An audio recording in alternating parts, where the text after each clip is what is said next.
안녕하세요. 김상사입니다. 지금 전역하기 정말 최악일 수도 있다.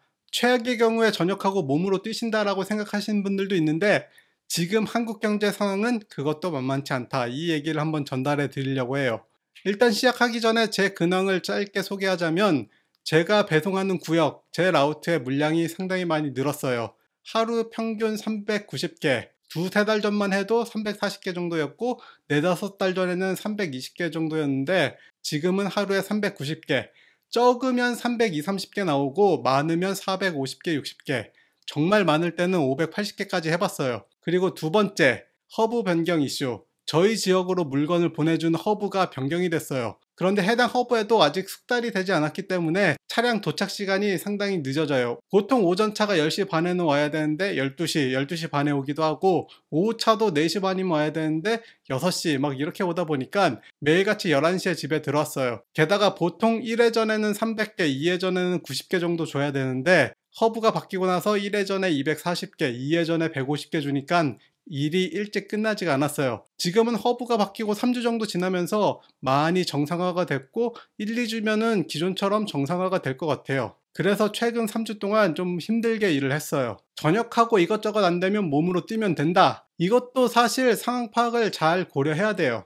제가 이번 달 31일 중에 19일을 일하고 12일을 쉬었어요. 지금도 오늘부터 4일 연속으로 쉬는 중이에요. 그리고 제가 번 돈이 500만 원 중반. 그런데 택배 배송을 하는 사람 치고 정말 많이 쉬었죠. 이게 어떻게 가능하냐? 쿠팡에서 일을 하고 싶어 하는 사람들이 점점 늘어나고 있어요. 대기한 인원들이 꽤 있어요. 경기가 어려워지니까 몸으로 해결해야 되는 사람들이 늘어나고 있다는 뜻이겠죠. 그리고 그 대기하는 인원들은 하루라도 일을 하고 싶어 해요. 당장 생활비 문제도 있을 것이고 차를 보통 현금으로 사고 들어온 경우가 정말 없어요. 저같이 예외적인 경우를 제외하면은 할부를 끼고 차를 사서 들어오는데 그러면 매달 고정적으로 나간 할부금도 있기 때문에 어떻게든 일을 하고 싶어 해요. 그리고 그때 저처럼 쉬고 싶은 사람이 있으면 대기 순번 1번 정도 되시는 분을 불러서 일을 시키는 거죠. 저희 카톡방에 올라온 거 보면 7월, 8월 휴가 신청하세요. 개인 사업자인 쿠팡 배송기사에게 휴가라니.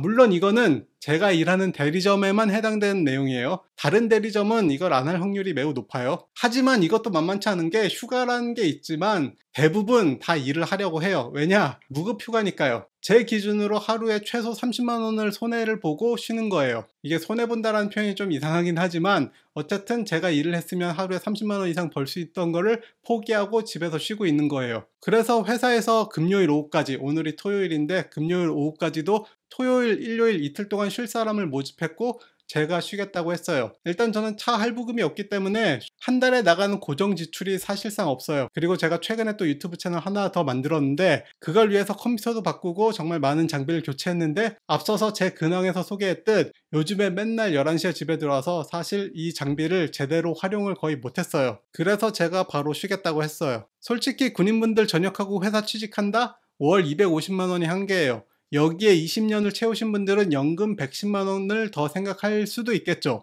그리고 요식업 하시는 분들 대부분 망해요. 물론 잘 되는 케이스도 있어요. 그리고 운송업이나 배송업은 1, 2년 정도 고생을 하고 그 1, 2년 동안 돈이 적게 벌려요. 자리 잡을 때까지 버텨야 되는데 저 같은 경우는 시기가 어떻게 잘 맞아서 자리를 빨리 잡은 편이고 자리를 못 잡을 경우에는 일하는 시간만 늘어나고 돈은 잘 안 되고 특히 요즘에 대형 화물차는 내돈내산이 아니면 엄청난 고통이에요. 그리고 그런 대형 화물차는 1억 5천, 2억, 3억까지도 나가요. 택배도 올 할부로 차를 사고 들어오면 좀 힘들어요. 그리고 요식업을 한다고 했을 때 그 요식업에 대해서 특성을 제대로 파악하지 못하고 시작하시는 분들도 꽤 많아요. 제 주변에 탕후루나 요아정 하는 사람이 있는데 그 사람한테 직접 자세하게 들은 내용인데 탕후루나 요아정 같은 거는 결국에 폐업을 전제로 시작하는 요식업이에요. 유행이랑 오픈빨로 6개월 동안 5억 원의 매출을 올렸대요. 그 중에서 1억 5천만 원이 순수익이고 그러면 여기서 계산을 잘 해야 돼요. 오픈에 투입된 비용이 약 5천만 원. 그리고 폐업을 전제로 했기 때문에 폐업에 드는 비용, 원상복구 비용 1천만 원 정도 빼놓고 다음 업종에 대해서 창업할 수 있는 비용 5천만 원을 또 빼둬요. 그러면 6개월 동안 약 4천만 원을 번 거예요. 그리고 유행이랑 오픈빨이 떨어진 지금 순수익이 월 500에서 700만 원 정도를 유지하고 있다는데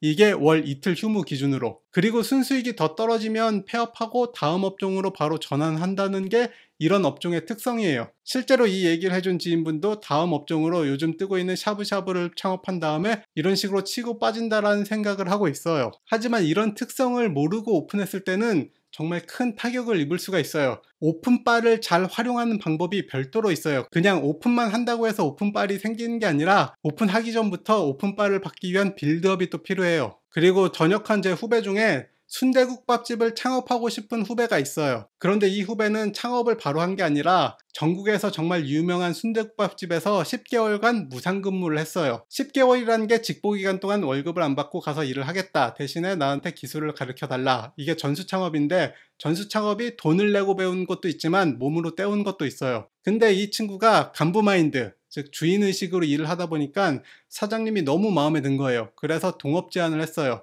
이 사장님도 확장을 하고 싶어 했는데 믿고 맡길 사람이 없어서 확장을 못 했었는데 제 후배가 일하는 걸 보고 2호점을 추진하면서 한번 맡겨보겠다, 이런 기회를 또 얻었어요. 그리고 전역하고 나서 저 10개월 동안 무상근무한 거에 대해서 특별 보너스로 월급을 또 다 줬대요. 그리고 전역하시는 간부님들 중에서 전역하면서 버려야 되는 마인드도 분명히 있어요. 아까 같은 주인의식 같은 건 잘 챙겨 나와야 되는데 버려야 되는 마인드 1위, 맞춤법 집착. 제 채널에도 맞춤법을 지적하시는 분들이 계신데 사회는 철저하게 돈으로 계산돼서 굴러가요. 제가 맞춤법을 완벽하게 확인하는데 30분 정도 소요된다고 가정했을 때 지금 최저시급이 10,000원이 조금 넘죠. 직원은 회사에게 자신이 받는 돈의 최소 4배를 벌어줘야 돼요. 30분이면 최소 2만원의 가치를 만들어야 되는데 맞춤법이 틀린다고 조회수가 2만원 이상 떨어질까요? 오히려 그런 댓글이 달리면 영상 노출에 도움이 돼요. 시청자의 참여도가 있다는 뜻이기 때문에 노출에 도움이 되는 거예요. 실제로 제가 직보기간에 어떤 대학교의 연구원분을 만났어요. 그분은 소령으로 전역하셨고 연금을 받지 않고 전역을 하신 케이스예요. 그런데 그분이 처음 했던 얘기가 전역하시는 분들은 맞춤법에 정말 집착을 버려야 된다. 그분도 처음에 연구원으로 들어갔을 때 누가 이 자료 좀 한번 봐주고 어떤지 얘기해달라고 딱 자료를 받았을 때 30분 동안 자료를 보면서 맞춤법 아니면 오탈자 그리고 자간 이런 거 막 표시해서 전해줬더니 아주 크게 혼났대요. 그분 연구원이어서 연봉이 꽤 센데 당신 시급이 얼만데 지금 1시간 동안 이걸 하고 있었냐? 그 맞춤법이 당신 시급의 가치가 있는 거냐? 당신한테 그 돈을 주는 거는 그 이상의 더 많은 걸 하라고 주는 건데 이 맞춤법 검사는 당신이 할 업무가 아니다. 이렇게 해서 크게 한 소리를 들었대요. 그리고 이 맞춤법이 꼭 필요한 자료들은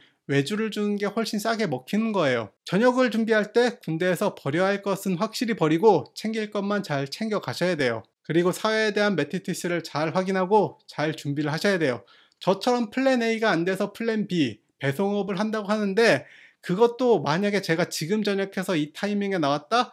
그러면 이것도 쉽지 않았을 거예요. 제가 처음 시작했을 때도 2달 정도 대기를 해야 되는데 지금 시작하면 대기를 더 오래 해야 될 수도 있고 아니면 정말 구역이 안 좋은 데 가서 배송 시간만 길고 월급은 적게 받는 그런 구역에서 계속 버텨야 됐을 수도 있어요. 그리고 전역하자마자 뭔가 다 잘 될 거라는 것도 환상이에요. 솔직히 제가 지금 유튜브를 하고 있지만 원래 제가 유튜브 교육을 받을 때 국방전직교육원에서 유튜브 교육도 있었어요. 위탁교육과정으로 강남의 모 스튜디오에 위탁을 보내서 유튜브 교육도 있었는데 지금은 사라졌어요. 그때 제가 컨설팅 받은 내용이 지금 이 채널의 내용이랑 전혀 관계없이 제가 새로 시작한 이 새로운 채널에 대한 컨설팅을 다 받았어요. 그리고 약 2년 동안 준비를 한 거죠. 2년 동안 준비한 이유는 첫 번째, 장비를 사는데 돈을 모아야 했다. 저는 카드 할부를 쓰지 않기 때문에 제 노후 자금을 건드리지 않는 선에서 이 장비들을 맞추는데 시간이 필요했고, 두 번째는 유튜브 경험을 해봐야 됐다. 만약 이렇게 좋은 장비를 갖추고도 촬영이나 편집을 정말 이상하게 했으면 그냥 돈만 날리는 거예요. 뭐 지금까지 새 채널에 대해서 제가 3개의 영상을 업로드 했는데 수익 창출 조건 70% 정도 달성을 했어요. 그리고 IT 유튜버, 게임 유튜브 특성상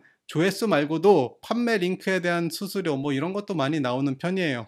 그리고 정말 중요한 거, 취미를 같이 하는 채널이기에 솔직히 안 돼도 저한테 타격이 없어요. 지금 제가 유튜브를 이런 식으로 찍고 있는데 여기에는 PPT 자료를 띄우고 모니터링, OBS 프로그램 돌리고 웹캠 올리고, 핸드폰이죠, 웹캠 올리고, 이게 그냥 이 공간에 앉아서 뭔가 한다, 이런 거 자체가 저한테는 힐링이고 제 취미 생활이기 때문에 솔직히 뭐 그렇게 잘 안 돼도 저한테 타격은 없어요. 그래서 전역을 마음먹으신 분들 중에는 정말 플랜 A, 플랜 B, 플랜 C를 세부적으로 계획하고 준비를 하시고 전역하자마자 성공할 수는 없다. 물론 성공하시는 분들도 계시지만 성공할 수는 없다.